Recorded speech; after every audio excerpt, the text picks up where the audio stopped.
Oh, I thought Melly is introducing, but okay. Yeah, now she can.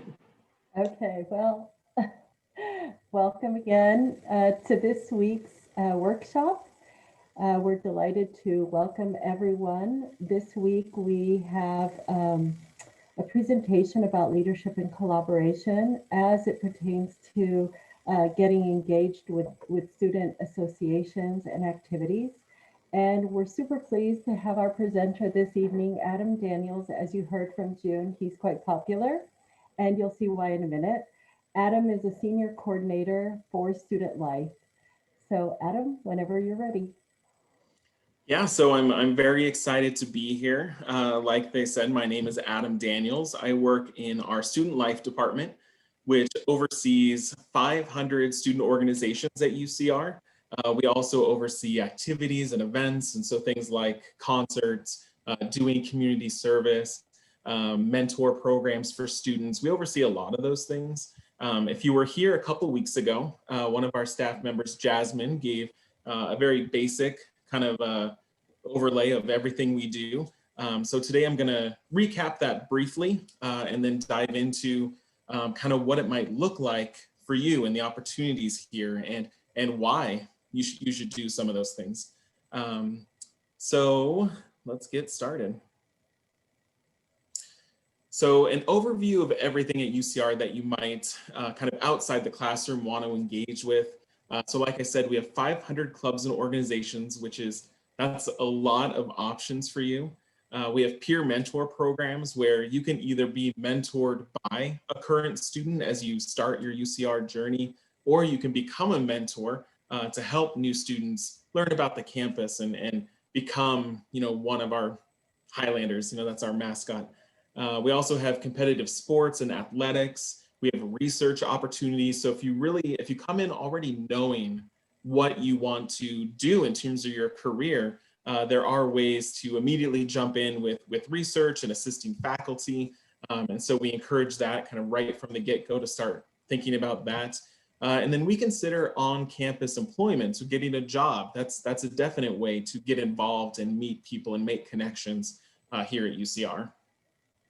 Sometimes people think of this journey as, I want to join a club, and so it's A to B, it's easy. But really the process to getting the most from that experience is actually much more complicated. That it's A to B, you might join something, but then you become a little bit more involved, you become deeper engaged in that thing, and then you become a leadership position, you become a paid staff member in an academic department, which then leads to something else. It's a winding road with lots of different opportunities and ways to engage on that journey. And then throughout that journey, you're learning a lot. And so some of the skills that across the board, we hope that our students are learning are ways to delegate. So leading a group and teaching them how to work on different projects, how to kind of take the load off of yourself and make sure that others are doing their jobs. Our students learn a lot about project management. So making sure that an end project is completed. They're learning about how to manage that project potentially financially and paying for something to happen. You learn a lot of public speaking skills. Being involved in a club, for example, you might be up there at meetings talking and presenting. And so you learn, really quickly how to speak publicly. You're also going to learn conflict management skills because not everyone always sees eye to eye. So there are going to be conflicts. And so being involved in these opportunities teaches you how to either avoid those conflicts, proactively avoid the conflicts, or how to handle them if things do happen. How do you get people with opposing viewpoints to come together and work on something together? You also might learn strategic planning skills. So thinking long-term about the next 5 years, 10 years, where does this group or the student org or this department that you're volunteering for, where do you want to go? How do you want to make something happen? So you're going to learn about long-term planning. You're also going to learn about motivating others, that especially when things are maybe tough for the group, when people are maybe discouraged, you might learn the skills to motivate them and encourage them and get them kind of back to a high performing level. You're also going to learn a lot about communication. So I talked about speaking, so verbal communication already, but also written communication. You're going to learn how to write formal emails to faculty. You're going to learn about communication to the outside world, that you might email businesses and people that you're asking for donations and money. You're going to have to communicate in a lot of different ways. You're also going to learn about assessing and evaluating things. So we did an event, but how did it go? How can we change it? How can we make it better? So you're going to be constantly assessing and evaluating what you're doing. These are skills that aren't always learned in the classroom, but in outside the classroom experiences, you get to learn these and practice these skills so that when you go into the workforce, you have these skills ready. So we're going to go through some examples of what this journey might look like for some people. So the steps of, there's so many buttons to push.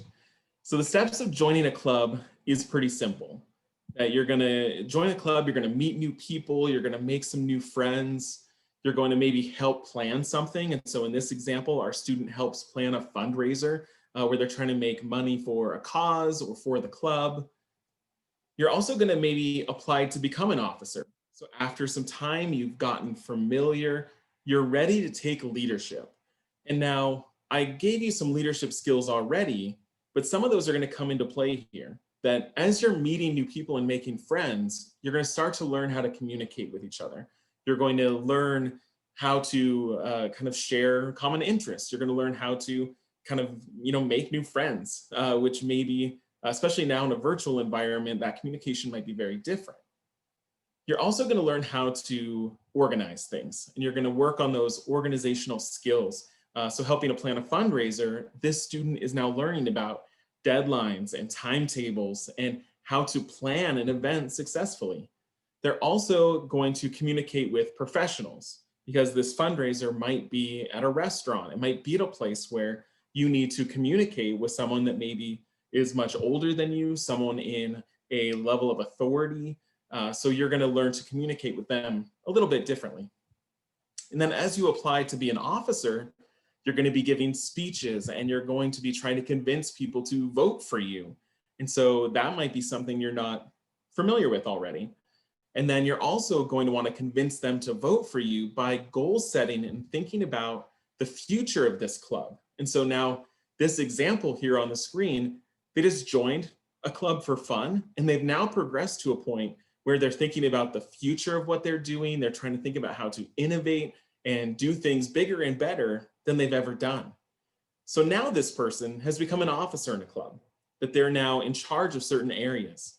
So they now manage a committee for fundraising, that now they have people under them, that they're all working on a common goal.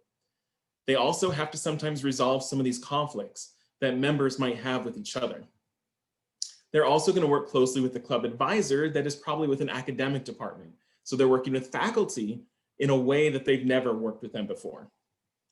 So in this committee, they're learning about project management, right? So managing all the different people, all the different moving pieces that it might take to pull off some of these fundraisers. They're also going to be motivating people, because in this committee, maybe not every event goes well. So they're going to be motivating and encouraging them to really do their best. Conflicts between members is obviously going to teach them conflict resolution skills. So they're going to learn, how to get people together and united to then work on something. And then working with an advisor is going to be collaborative in nature. And so you might be thinking about what the goals of the club are versus the goals of the academic department. How do these things mesh? And they're going to really work together. And then they're also going to learn about professional skills. And so the way that they talk to an advisor, a faculty member, might be different than all these new friends that they just made. They're going to learn how to, maybe for meetings, we need to dress a little nicer. Or when I go talk to these businesses, when I'm representing the club, I need to wear a suit because this is a business organization or something like that. So they're going to learn those professional skills. Now we have another example here of a student that wants to start connecting with faculty. And so their first year, they're a brand new student at UCR. They're going to attend a club event that maybe a faculty member is going to show up and talk to, because they're already taking these classes, but now they want to learn more about the faculty member. They're then going to take a course that maybe aligns with one of their interests. So I heard this person talk, they're very exciting, this topic is really interesting to me. So I now want to take one of these courses because that sounds really, really interesting. And then they're going to go to office hours to ask questions and get to know the professor, maybe one-on-one, which is then going to lead to potentially implementing this coursework in different and kind of far advanced methods, right? Far advanced ways.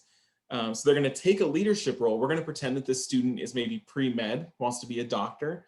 So they're going to take a leadership position in one of these pre-med organizations that's doing service work. You know, maybe they're out in the community trying to help people. And so they want to join that group and become an officer that's really taking charge. They also are so interested in the topic that this professor was talking about that they want to get a research position with them to stay connected and learn more and kind of, you know, grow those skills.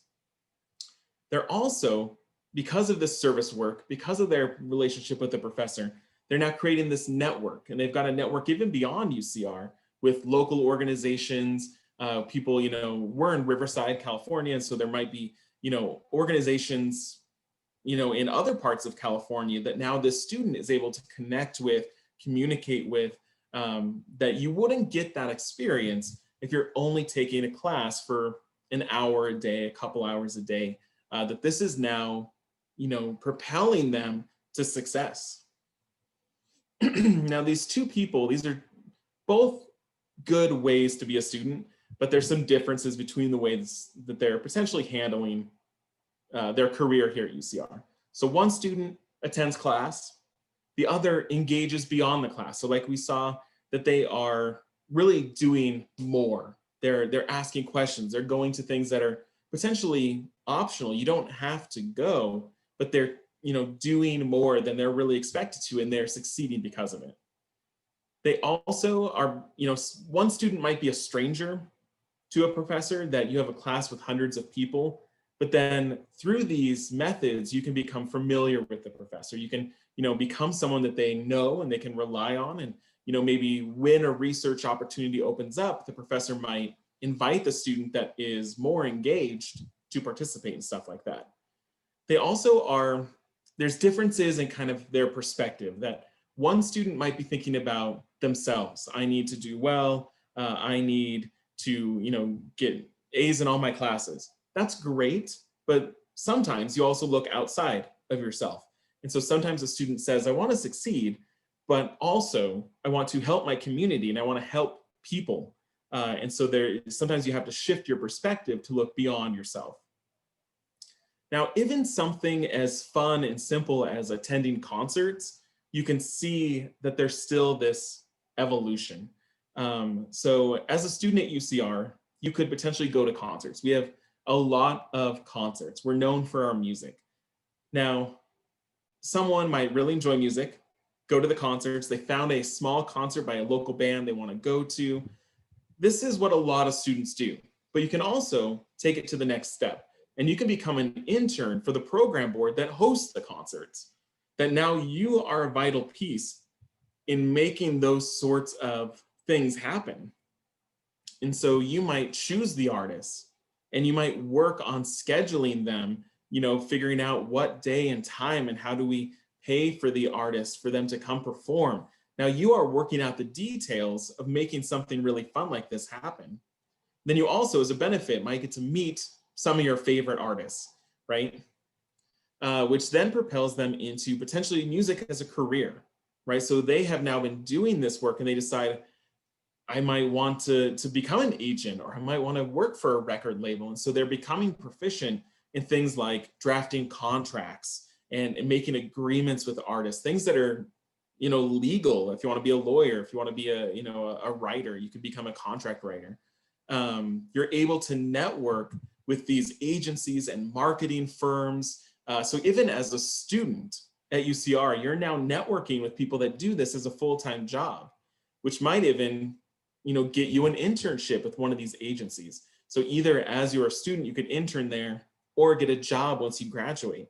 So something as simple as, I really enjoyed that concert, can really become something incredible, that now you have found your calling in life and you're really enjoying this, and this is something you're good at. Now, there is a balance here between how many of these opportunities you're taking advantage of. So it is possible to be too involved and to do too many things. This student joined a club his first quarter, and he goes to multiple events every week. There's nothing wrong with that, right? You immediately decide what you want to do and you go to lots of events.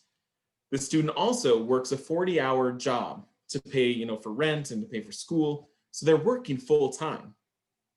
Now that probably means they can't do everything else they want to do. They can still join a club, they can still do well in school, but they have to remember that they also have a job that they have to make time for. The student joined another club. This one's tied to their major, and they're now volunteering to be an officer while also doing these other things. Then they also play intramurals every quarter, and it's multiple nights a week that they're now playing soccer with their friends. Now, eventually, they're going to start to run out of time, that they're not going to have all the time for classwork, that their homework is going to slip by the wayside. They're not going to do it all. Their grades are not going to go well because they've taken up all their time with all of these opportunities that are fun and they enjoy doing. But there will be a downside. There will be a bad, all this is good and there will be a bad side.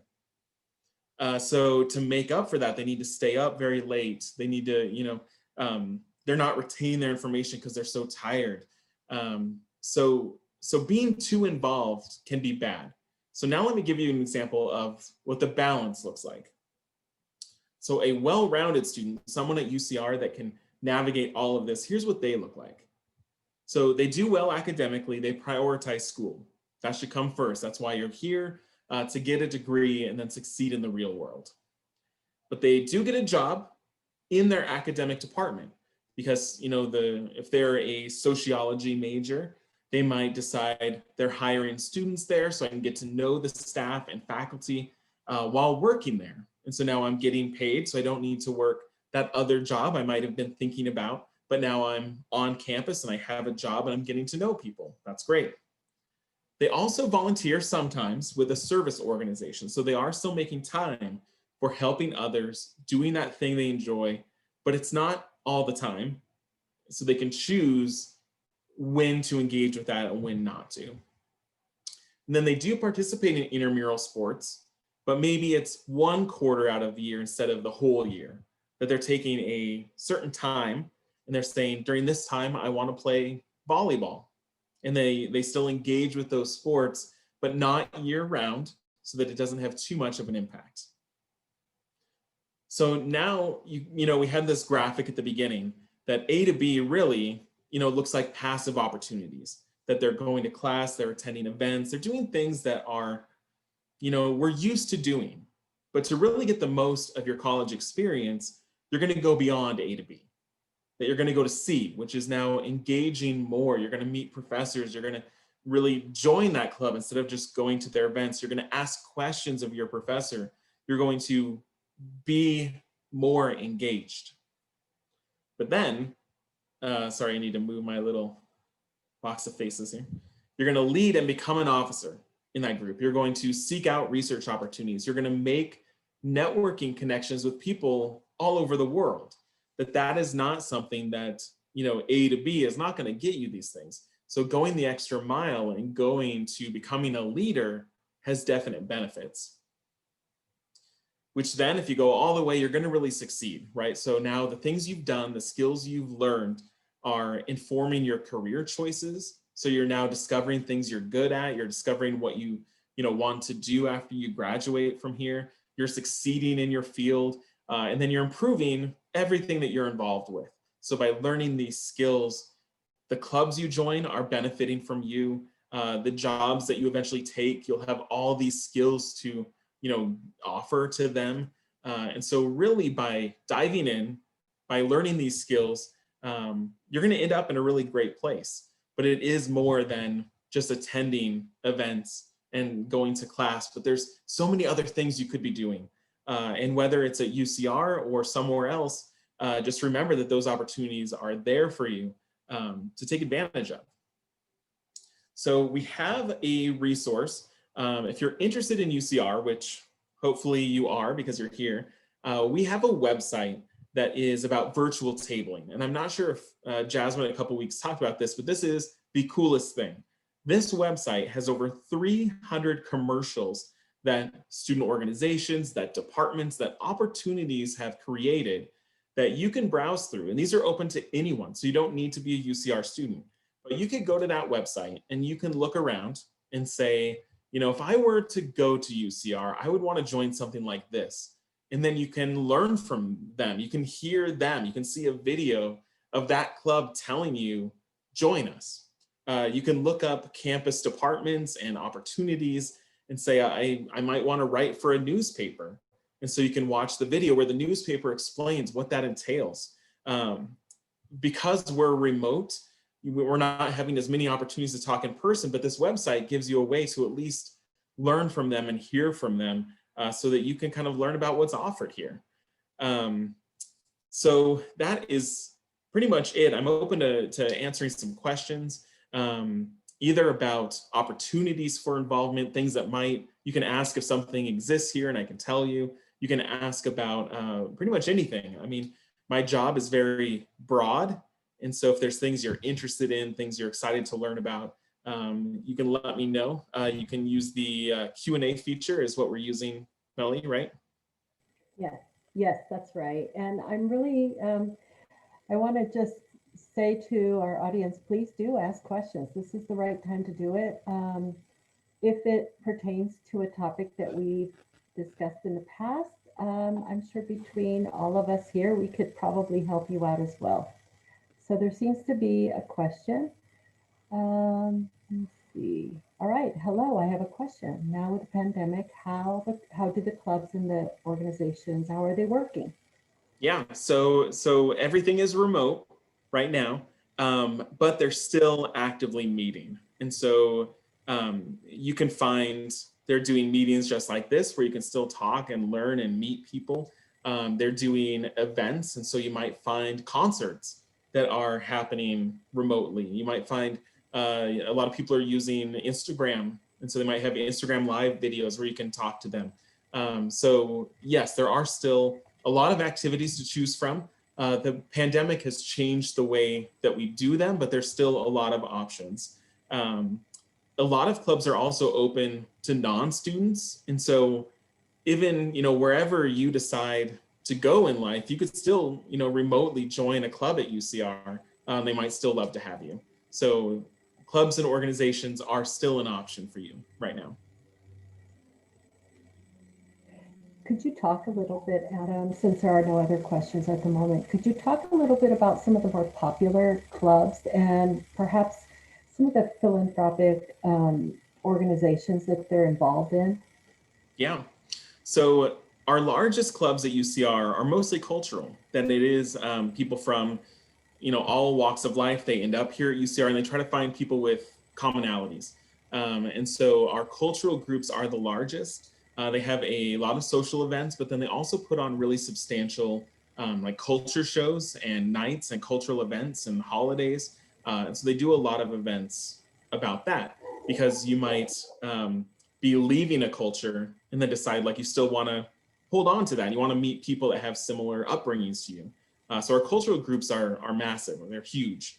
Hundreds and hundreds of people.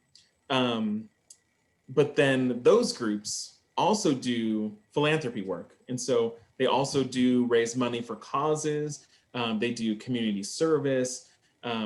Most groups, regardless of the topic, still have a facet of fundraising and giving to causes that need it and doing work to benefit others. Some of the other largest clubs are probably academic. And so different majors have clubs, and then different kind of broader, like there might be college clubs. And so there's clubs for everyone in the School of Business. And so you might join one of those clubs, even though business is a very diverse field. So you might have people that want to become accountants. You might have people that want to be marketing and, graphic design. So there are clubs that include all those people. And then there's clubs that are huge. And then there's also people that love being involved in clubs that are really small, that there's 10 of us, but they are 10 people that will become your best friends, that this is a really tight-knit group that does really important work. So it's not always about the amount of members, but the impact that that group is having on students that join. And so when you're looking for opportunities, don't let numbers be the thing that turns you away, that you say, oh, there's only 5 people here. Like those 5 people might become your 5 best friends. So those are really popular. Yeah, I mean, there's 500 clubs, so it's really hard to think of which ones I enjoy the most. We used to have a group, the person graduated, so they went away, but they would investigate for ghosts around campus. And so they would find the oldest buildings and they would do some ghost hunting. That was really creative. We have a lot of gaming groups. And so if you like playing games or even creating games, we have a group that's focused on people that just want to create video games. There's a lot of options for that. There's a lot of hobby based. And so if there's a certain game you enjoy playing, if there's a certain skill you want to learn, there's clubs for all sorts of stuff. In terms of other hobbies and performances, if any of you enjoy like music, we have a lot. And so there is a taiko drumming group. And so they teach you how to do this Japanese style of drumming. You don't need to know already how to do it. They will teach you. You actually make your own drum. And so, they'll help you create that. And then you get to perform using that instrument. That's really unique. If any of you sing, there's a lot of singing and vocal groups. As you walk around campus, you really see groups performing all the time. You'll see dance groups kind of out in the parking lots practicing because they need this big open space.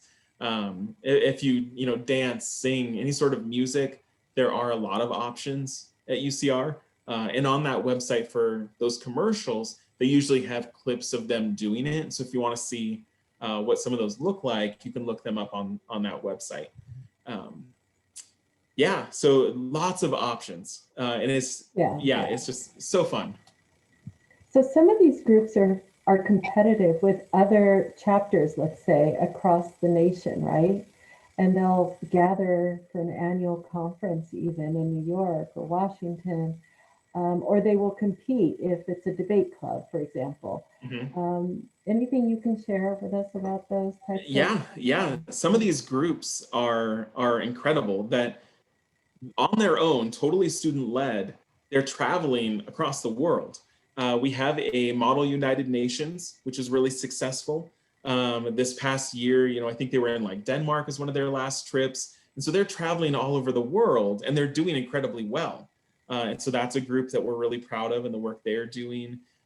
We do have sports teams that will compete nationally and win, out of the entire United States. They might be in the top couple teams. And so there's a lot of success we have. And then they're running that entirely on their own, that we're not really assisting them. They're totally taking the lead and able to pull off some of those incredible things and those victories on their own, which is just always astounding when they come back with more trophies. There's all sorts of groups traveling. We have a medical group that always travels to a country during the summer. They're obviously, weren't able to do it this summer. But they travel and then they set up, medical clinics in, Mexico, Honduras. I think Ecuador is one of their last couple of years. And so people are going all over the world to do, either these, conventions or conferences or competitions, or this sort of service work. UCR is really all over the world. So I actually have a question. So now I do international recruitment, and I always get a lot of questions from international prospective students about their undergraduate life here, particularly in terms of student organizations. As you can imagine, it's a big deal of their 4 years at UCR. So the number one question I get is, for international students, is it easy or hard for them to join a fraternity or sorority? And is there any barrier, because this is totally new concept for them? I mean, they watch US drama and movie, but then actually being in a fraternity and sorority, they have a lot of concerns about hazing, about alcohol, drugs, and other things. But they would love to join, but they're just hesitating. So can you talk a little bit about that? Then I have another question on a separate topic. Yeah, I mean that answer is kind of complicated, right? I would say they would enjoy the experience of joining a fraternity or sorority, but it is probably very unlike what they maybe have at home, and it's very unlike what you see in the movies. That if you watch a movie about a crazy fraternity hosting parties, that's not what the reality is here. And so sometimes people, all students struggle with that, like, well, this isn't what I thought, either good or bad. But they're of course open to joining, joining those groups, but it might be difficult in terms of understanding their process for joining groups is really complicated. It's expensive to join those fraternities and sororities.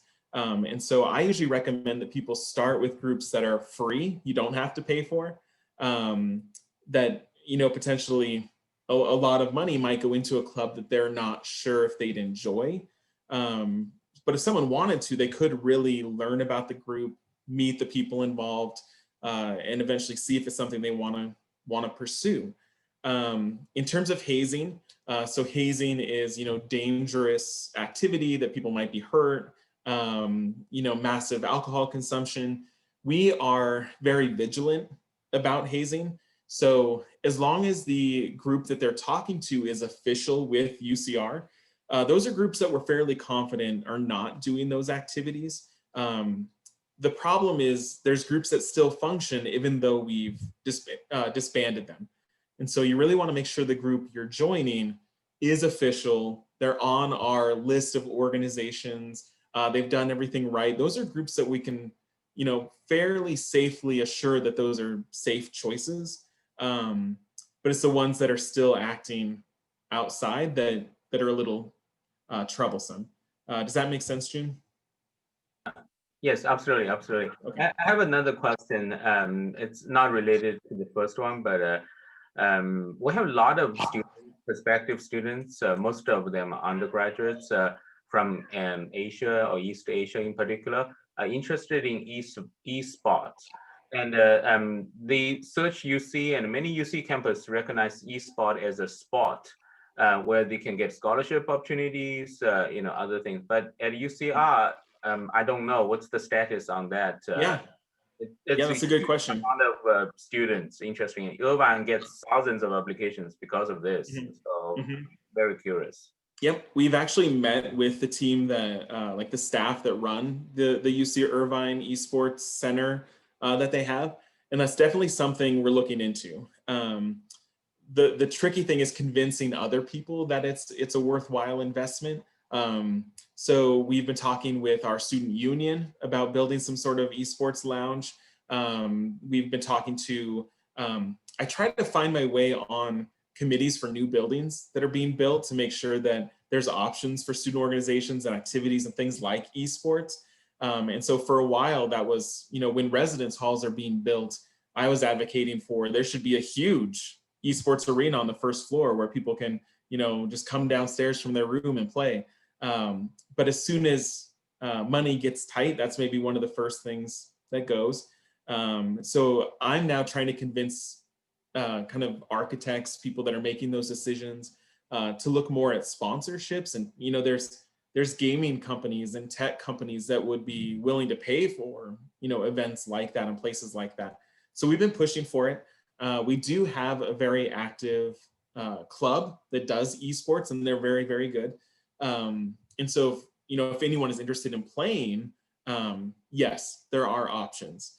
But if you're looking for a school that has, and already they have an esports arena, and it's, maybe even under the athletics, with all the other sports, we're not quite there yet.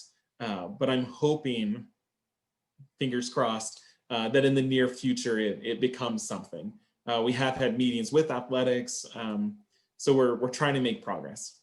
Thank you so much. And I just want to acknowledge this virtual tabling is super useful during our recruitment events, because whenever students ask something, I can always refer to here and say, look, it's right there. There's a video talking about dancing club, talking about honors club, and it's from students' perspective, from students onwards. So it was extremely useful for my work. At least I use it on a daily basis. So thank you for establishing this. I just want to say thank you so much for doing this.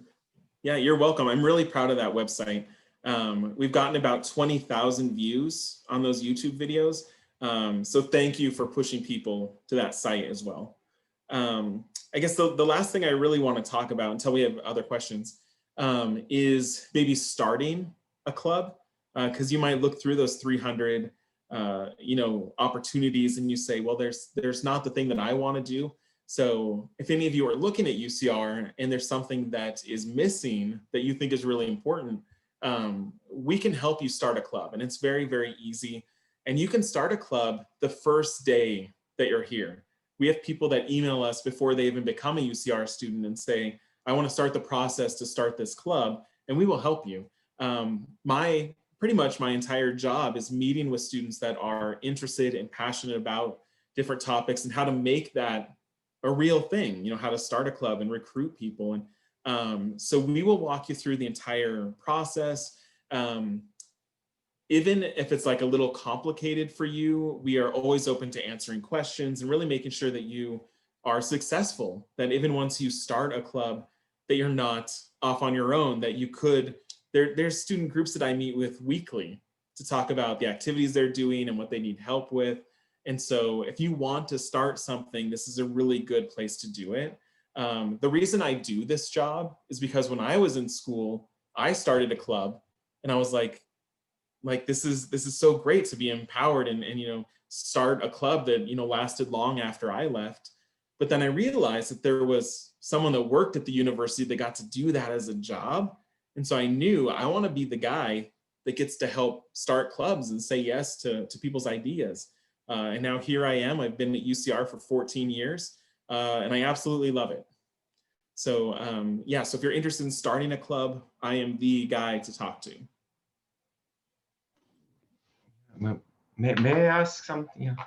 Yeah, of course. Thank you. Yeah, thank you, Adam. Thank you so much. You see, I was one of those students that was only going to classes and doing well in academic work, right, classwork. So well, there are a few reasons for that. My undergraduate institution did not offer this. But I mean, I can see, but the other reason is I was shy, right? And I did not explore opportunities, right? But then when I started to work, I realized how much I miss everything that you were talking about: conflict management, project management, public speaking, all kind of professional, everything that you were talking about. So my question is, so yeah, I understand students can go and search for organizations, see which they like, but in which events kind of these shy students who are not going to search for orgs, how do these orgs approach students, right? So what are the events where students who is not very active may be attracted to some of these clubs? Students like me. Yeah, I mean, that's tricky, because if the student isn't looking, it might be really easy to miss, to not go to that tabling site, to not go to their events. But we're trying a couple creative ways to connect students. So the virtual tabling site was sent out to every student that decided they were going to attend UCR So we're telling them, here's an option. You don't have to talk to anyone. So even for shy students, they can look through those videos and not feel any sort of commitment or obligation. We also have a test that students can take, but they would need to take the initiative to take the test, where we then match them up with clubs. So if someone says there's 500 options, but I don't know which one to choose, I spend some of my days filling out reports telling them like, hey, based on your answers, you should join this, and you're from here, so you should join this club. And for your major, here's the best clubs to join. And it's all created by us. It's not an automated machine. It's a real person giving suggestions. But for someone that isn't asking for that, it can be a little tough. In person, when campus opens, it's a little easier to get the shy people and say, come over here and talk to me. But virtually, it's really easy for people to choose to not go. And that's a problem we haven't quite solved. Yeah, well, yeah, thank you. Again, you see, there are some benefits of virtual, and we are learning. We are just going to be stronger after this. May I just ask you, so what percentage of our clubs are UCR original, UCR local versus nationwide, statewide, international? Are they most of them UCR part of some bigger fraternities? I would say it's probably about half and half. So probably about 200 or so of our clubs exist here only. So that's things like, I want to start a book club, I want to start this, and it doesn't relate to anything outside of here. But there are probably about half of our clubs there's a chapter at every, University of California school, or we're tied to, it could be tied to a larger organization. It could be tied to a church body for our religious groups. It could be tied to all sorts of different things that when you join that group, you're now part of a bigger thing, right? You might meet students from all over the state, the country, the world, by being involved in those clubs and going to national conventions or competitions. So I'd say it's about half. Yeah. Adam, there's another question for you. I can read it, or you can read it. It's up to you. Yeah, I can do it. So the question is, we talked about sports clubs and competing in competitions and traveling. So are these sports clubs free for students, or does UCR help support them financially? The sports clubs probably cost. And so if you're going to join something like a soccer club, you might have to pay for, we need a uniform, we need supplies, we're going to travel.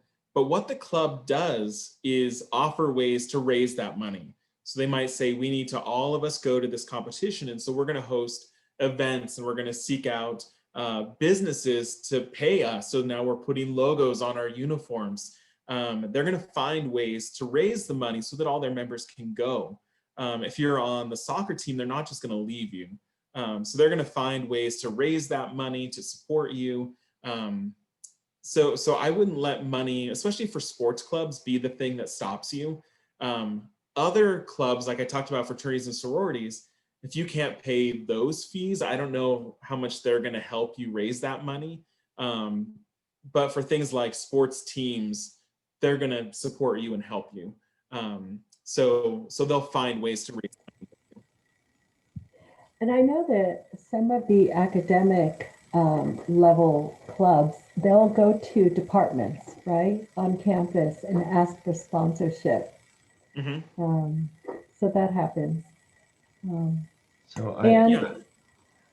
There's also been an occasion where we've had a delegation from an international country, and we've invited a club that is a cultural club from that country to come and speak to the delegation about, what it's like to be a student at UCR. So that's been a wonderful connection for some of these students to have with, foreign dignitaries from their own country. Yeah, and thank you for inviting them to do that. That's really kind of a cool experience for our students to be able to do. Yes. Yeah. Marco, did I interrupt you? No, yeah, but I wanted Adam was talking about fundraising. Yeah, that reminded me our students are getting really, really good in fundraising. So students usually approach faculty departments, colleges also for sponsorship. and we came to creative way, right, to match whatever they raise from somebody else. And actually they were so good that they raised much more than we were expecting, but we still found a way to match that. So that's answer. So if, yeah, for this type of clubs, don't worry about funding, because there are ways to raise fund, and then and usually school is matching, or some programs are matching, and it's fantastic skill. Imagine as a student you learn how to raise funds. Especially for anyone that's looking at, potentially business majors, and now being able to write these letters and apply for, grants and scholarships and things to pay for your club. Those are really, really good skills to learn as a student before you're even out in the workforce. Yeah, correct. Priceless, right? Imagine that Yeah. in your CV. I helped raise funds for this event, and we raised so much, exceeding target. Yeah. It's And that much makes you more look than really, any A+ or whatever highest grade at your university is. yeah. When people are looking for candidates for jobs, if you can say that you were able to raise that much money, that makes you a really attractive applicant. Yeah, like, oh, if we get them, they already have all these skills. What can they bring us? So yeah, to be able to practice those skills here is really useful. So I don't think there's any other questions from our attendees. No, so thank you so much, Adam. This was a wonderful presentation, and I can see why you're so popular on campus. I mean, you're just terrific. And I can tell that you believe in this 100%, and that's the kind of UCR staff member we need. So thank you. Oh, stop. And thanks for joining us. Yeah. Thank you. Have a good night, everyone, or a good day, All right. wherever you are. Yes, thank you Thank to you. everyone. And please remember to join us next Thursday. We'll have our 9th workshop. And so we're looking forward to seeing you again. Thank you. Have a good evening or morning. Bye-bye. Bye.